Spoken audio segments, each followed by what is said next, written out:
आपण एक सिरीज सुरुवात करतोय.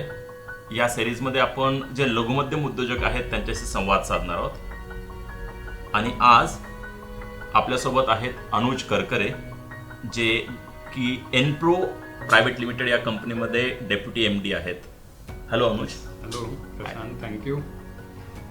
तर अनुज, सुरुवात आपण करूयात. एनप्रो नेमकं काय करतं इथनं सुरुवात करूयात.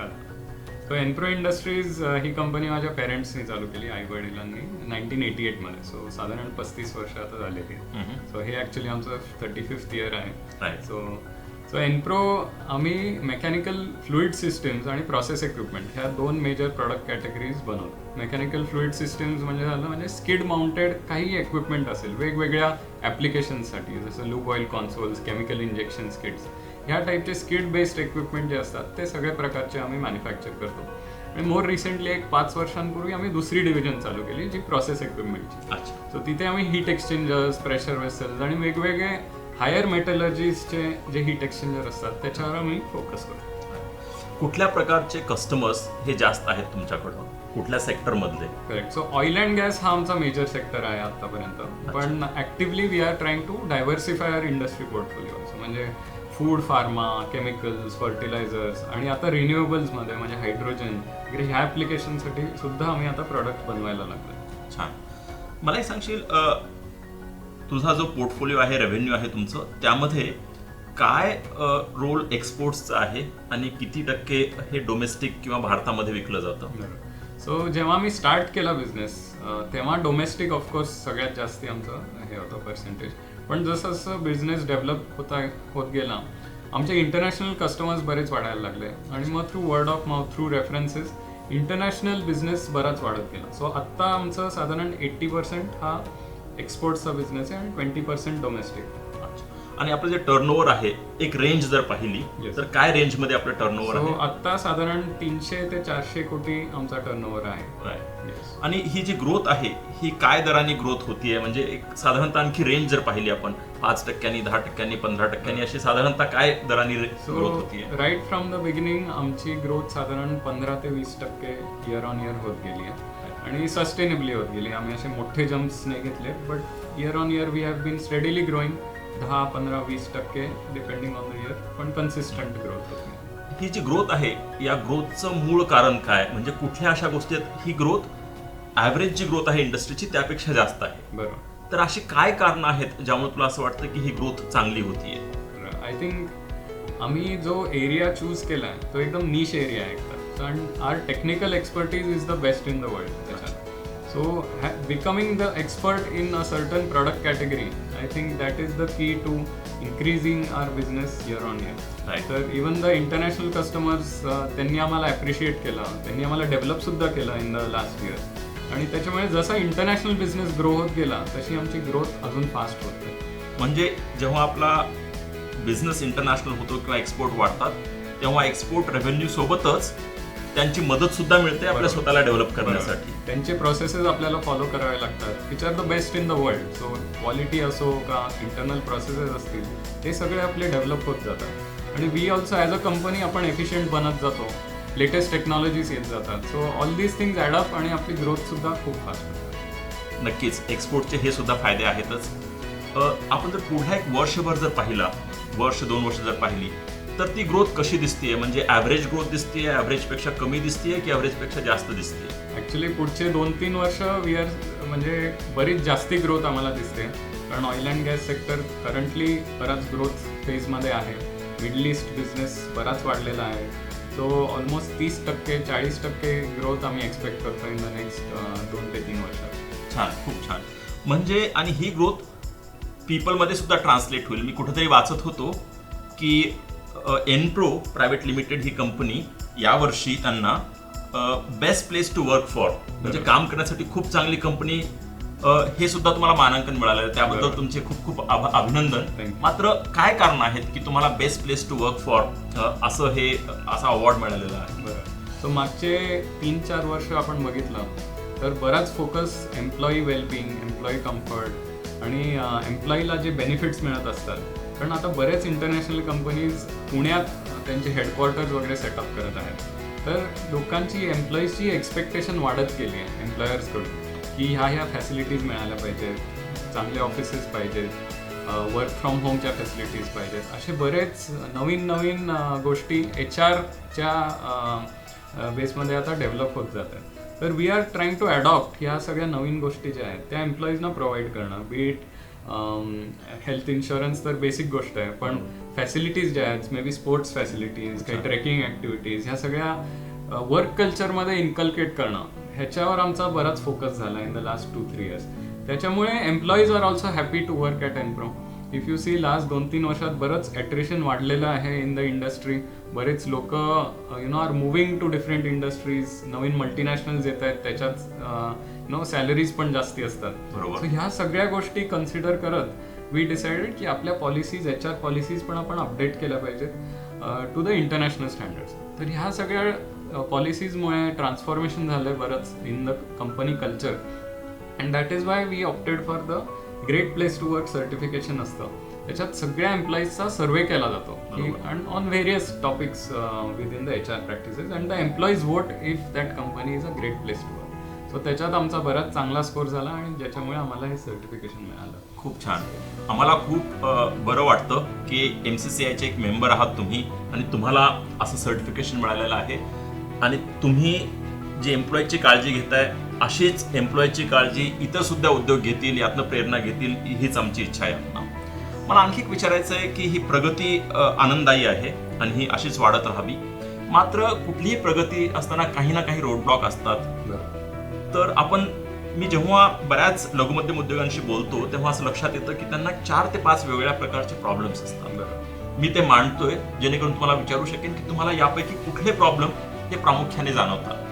एक, बरेच MSME सांगतात की आम्हाला कंप्लायन्सचं बर्डन खूप वाटतं, म्हणजे रजिस्टर्स भरा किंवा फाईल रिटर्न भरा, रिटर्न्स करा, हे सर्व खूप मोठं बर्डन आहे. दुसरं आहे क्रेडिट, म्हणजे लोन वेळेवरती आणि योग्य दरात मिळणं. तिसरं आहे एनर्जीची कॉस्ट, इलेक्ट्रिसिटीची कॉस्ट आपण म्हणतो, ती वाढतीये किंवा वाढलेली आहे. चौथं की लॉजिस्टिक्सची जी कॉस्ट आहे ती खूप जास्त आहे. आता भारतामध्ये 14% of GDP as against 7% in USA वगैरे, मात्र लघुमध्यम उद्योजकालाही त्याचा झळ बसतीये. तर अशा ज्या अडचणी आहेत यापैकी तुम्हाला कुठली अडचण जाणवते किंवा कुठली वेगळी जाणवते किंवा कुठलीच जाणवत नाही? ह्या ज्या तुम्ही 4 म्हणाल्यात ह्यांच्यापैकी एवढी आम्हाला जाणवत नाही अडचण. पण ह्या व्यतिरिक्त एक कंपनी जशी ग्रो होत जाते, एस्पेशली फॅमिली बिझनेस, बरंच पर्सन ओरिएंटेड गोष्टी असतात, प्रोसेसेस असतात आणि त्या एका रेव्हेन्यू पर्यंत त्या एका पर्सन 2 पर्सननुसार चालू शकतात. पण बियॉन्ड सर्टन रेव्हेन्यू, जसे प्रोजेक्ट्स वाढत जातात, जसा बिझनेस वाढत जातो, तेव्हा मग सिस्टीम्सची गरज पडते आणि प्रोसेसेसची गरज पडते. एखादं उदाहरण द्याल का? सिस्टम आणि प्रोसेसेस म्हणजे काय? बरोबर. म्हणजे आता समजा माझ्याकडे आधी 10 प्रोजेक्ट्स असायचे, तर ते सगळ्या बऱ्यापैकी आपल्या मनात असू शकतं की ह्या प्रोजेक्टची काय स्टेटस आहे, इथे काय अडचण आहे, आणि त्यावर आपण बऱ्यापैकी पर्सन डिपेंडंट दृष्टीने आपण हँडल करू शकतो. पण जसे प्रोजेक्ट्स आता 50 प्रोजेक्ट झाले, 60 प्रोजेक्ट झाले, 100 प्रोजेक्ट झाले, हे एका माणसाला सगळं ज्ञान हे शक्य नाही होत. मग काहीतरी लॅप्सेस होतात, काहीतरी सुटून जातं. तर ह्यासाठी काही सॉफ्टवेअर असतात ज्याने तुम्ही प्लॅनिंग करू शकता. तर प्लॅन हा बरोबर प्लॅनप्रमाणे प्रोग्रेस होत नसेल तर ते सॉफ्टवेअर हायलाईट करून देतं की इथे इथे डिले आहे. हे सगळे सिस्टीम्स, प्रोसेसेस इम्प्लिमेंट करणं, this becomes more and more important जसा बिझनेस ग्रो होत जातो. सो करंटली आमची कंपनी ह्या स्टेजमध्ये आहे. We are in a transition की आता पर्सन ओरिएंटेड होती, जी आता आपण प्रोसेस ओरिएंटेड ही बनवतोय. म्हणजे जरी एक माणूस सोडून गेला तर दुसरा माणूस येऊन लगेच एका महिन्यात तो टेक ओव्हर करू शकेल आणि त्याच स्पीडनी काम चालू शकेल. हे आपल्याला आता इन्कॉर्पोरेट करायचं इन द कंपनी. हेही खूप महत्त्वाचं, कारण भारतामध्ये 90% पेक्षा जास्त कंपन्या ह्या फॅमिली मॅनेजेस बिझनेसेस आहेत. तर एक फॅमिली मॅनेज उद्योग जो आहे, लघुमध्यम उद्योग, तो शून्यापासून सुरुवात करून 30-35 वर्षामध्ये 300-400 कोटींपर्यंत कसा येतो, आणि या स्थितीला त्यांना हे आवश्यक का वाटतं, या स्थितीला नेण्याच्या अगोदरही आवश्यक का वाटतं की सिस्टम्स, प्रोसेसेस असावेत. आणि जे सॉफ्टवेअरचा उल्लेख तुम्ही केलात, असे नाही की ते खूप महाग आहे. आजकाल पे ॲज यू गो बेसिसवरती, म्हणजे स्वस्तामध्ये आपल्याला ऑन द वेब सुद्धा असे सॉफ्टवेअर प्रोजेक्ट मॅनेजमेंटचे मिळतात. मला आणखी एक विचारायचं आहे की तुम्ही उच्च शिक्षित आहात, तुमचं इंजिनिअरिंगचं शिक्षण, किंवा तुमचं मॅनेजमेंट एज्युकेशन जे युरोपमध्ये झालेलं आहे, one of the best business schools in Europe, हे सर्व असताना तुमचे इतर जे क्लासमेट्स आहेत ती वेगवेगळ्या MNCs मध्ये जगभरात काम करत असतील किंवा तुम्ही कुठेही काम करू शकता असता, हे सर्व असताना परत पुण्यामध्ये पिंपरी चिंचवडमध्ये येऊन आपल्या उद्योगात काम करावं असं का वाटलं, की जबरदस्ती होती? जबरदस्ती तर अजिबात नव्हती. मला आईवडिलांनी फुल हे दिलेली, फ्रीडम दिलेली, काही चूज करायला. कंपनी जॉईन करायची असेल, नाही जॉईन करायची असेल, I was given full freedom. म्हणजे त्याच्यात काही कंपल्शनचा भाग नव्हताच. पण मी जन्मालापासून फॅमिली डिस्कशन जे झाले, डिनर टेबलवर डिस्कशन होतात, ते कंटिन्युअसली कंपनीबद्दल तर होतच होते.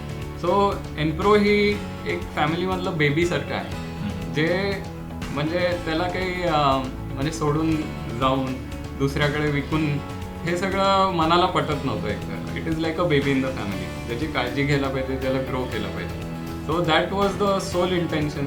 आणि मग मध्ये कसं आहे, माझं इंजिनिअरिंग झाल्यानंतर मी एक्सप्लोर करत होतो, दुसऱ्या कंपनीजमध्येही काम केलं मी, तिथलं कल्चर कसं असतं. मग मास्टर्ससाठी जायच्या आधी मी म्हणालो की एकदा एनप्रोमध्ये पण फुल फ्लेज एक काही महिने काम करावं आणि कसं कल्चर आहे इथे हेही आपण ऑब्झर्व करावं. मी काम केलं 3 महिने आणि मला खूप आवडलं. जी फ्रीडम मिळते डिसिजन मेकिंगची, जे तुम्ही स्ट्रॅटेजिक डिसिजन्स घेऊ शकता, काय डायरेक्शनमध्ये कंपनी गेली पाहिजे, हे जे फ्रीडम मिळतं that is the most thrilling thing. म्हणजे तुम्ही स्वतःसाठी आणि स्वतः काहीतरी करताय ह्याची जी थ्रिल असते, जे ॲडव्हेंचर असतं, that is incomparable to any other MNC job असं मला तरी वाटतं. तुम्ही मास्टर्स करायला गेलो, पण मी लगेच परत आलो. माझं मन एकदम फिक्स्ड होतं की एनप्रोला जॉईन करायचं. आणि मग नंतर मॅनेजमेंटसाठी ऑफकोर्स इंटरनॅशनल एक्सपोजर घ्यायला मी परत MBAला गेलेलो एक वर्ष.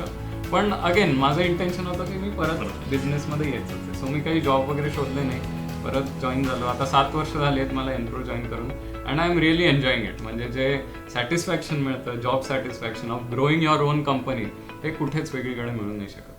आणि ही बाब सुद्धा महत्वाची ना, की ग्रोथ तुम्हाला इथंही तितकीच मोठी किंवा जास्त दिसतीये जी तुम्ही इतर ठिकाणी काम करून मिळवली असती. Yes, definitely. आणि जी फ्लेक्सिबिलिटी सुद्धा मिळते तुम्हाला to make your own decisions, to delegate things, ह्या गोष्टी MNCs मध्ये मिळणं अवघड आहे. सो वर्क लाईफ बॅलन्स जो असतो that is truly top in family business, and you can drive the business. म्हणजे ऑल्सो द सॅटिस्फॅक्शन जे मिळतं, बरेच एम्प्लॉईज असतात तुमचे, you are contributing socially also, बरेच CSR प्रोजेक्ट्स करतो आम्ही. So to have that freedom to take all these decisions and to contribute to the society is also invaluable. बरोबर आहे. हे सर्व करतेवेळी असं काही जाणवतं का की मोठा काय फरक पडलाय उद्योग चालवतेवेळी तुमच्या शिक्षणामुळं, किंवा तुम्ही बाहेर जाऊन हे शिक्षण घेऊन परत आलात उद्योगामध्ये, यामुळे काय मोठा फरक जाणवतोय? फरक तर जाणवतो, कारण वेगवेगळे पर्स्पेक्टिव्ह मिळतात आपल्याला की दुसऱ्या देशांमध्ये कसे बिझनेस चालवले जातात, काय स्ट्रॅटेजीज असतात, काय सॉफ्टवेअर वापरले जातात, हे सगळ्याचा एक्सपोजर बराच मिळाला मला बाहेर जाऊन. परत त्यांचे कल्चर्स कसे असतात. आता मी फ्रान्समध्ये होतो 1 वर्ष, तिथे बरीच लोक सायकलने वर्कला येतात. ह्या गोष्टी आता मी परत इंडियात आणल्यात. आधी पुण्यात 20-30 वर्षांपूर्वी बरीच लोक सायकलने जायचे, पण आता कोणी जास्ती सायकल चालवत नाही. तर आम्ही एनप्रोमध्ये एक इन्सेंटिव्ह स्कीम चालू केली की जो सायकल नेल त्यांना आम्ही बोनस देतो. तर आता एक 40-50 लोक दररोज सायकलने जातात. मी आणि माझे वडील सुद्धा रोज सायकलने येतो कामाला. सो ह्या छोट्या छोट्या गोष्टी ज्या तुम्ही दुसऱ्या कल्चर्समधून घेऊ शकता, ते we have tried to incorporate. खूप छान उदाहरण आहे. तुम्ही जे सांगितलं अनुज की तुमची कंपनीची प्रगती कशी होतीये किंवा त्यासाठी तुम्ही काय प्रयत्न करताय, how you are taking care of your people, हे सर्व खूप प्रोत्साहन देणार आहे आमच्या इतर मेंबर्सना सुद्धा, MCCIच्या किंवा उद्योग क्षेत्रातील इतर लघु मध्यम उद्योजकांनाही. आपण आलात आज MCCIच्या मेंबर लॉन्चमध्ये आणि ही चर्चा केली, त्याबद्दल आपले खूप खूप आभार. धन्यवाद. थँक्यू प्रशांत. थँक्यू.